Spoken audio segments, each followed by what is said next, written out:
ገበሬው በምርቱ ተጠቃሚ እንዳይሆን ነጋዴዎችና ደላሎች ምክንያት እየሆኑ ነው ተባለም።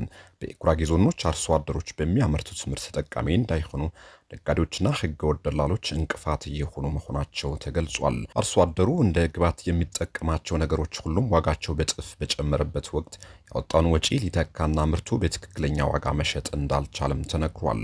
በዚህ ወቅት የአፈር ማዳበሪያ፣ የዘር፣ የእርሻ በሬ ዋጋ፣ የትራክተር አገልግሎት፣ የጉልበት ሰራተኛ ወጪ ከበፊቱ ጊዜ የሚነጻጸር አይደለም። ዋጋቸው በእጅጉ ጨምሯል ተብሏል። ገበሬው ምርቱ ወደ ገበያ በማውጣትና በቀጥታ ከገዢው ጋር የሚገበያይበት አማራጮች የሉም። ስለሆነም ህገወጥ ደላሎች በርካሽ ዋጋ ለነጋዴዎች እንዲሸጡ ያደረጉት በመሆኑ የቁጥጥር ስራ እንዲሰራም ጠይቋል። ደላሎችና ነጋዴዎች እንደፈለጉ ይዘርፋሉ።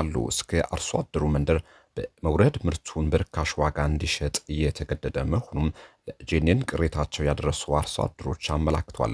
በጉራጌ ዞኖች ለአርሶ አደሮች ተጠቃሚነት የሚሰሩ ስራዎች በየሚዲያው እንደሚነገረው አይደለም። ከግብርና ባለሙያዎች እስከ የወረዳ አመራሮች የገበሬው ተጠቃሚነት እንዲጨምርና ምርቱ በሚገባ ሰብስቦ ለገበያ እንዲያቀርብ አማራጮች እንዲፈጠርለት ያደረጉት አለመሆኑም ይነገራል። በተለይም የመሬት ግብር በከፍተኛ ሁኔታ መጨመሩን ተከትሎ ምርቱን በርካሽ ዋጋ የሚሸጠው ገበሬው ወጪውና ገቢ የሚመጣጠን አልሆነም ብሎሳል።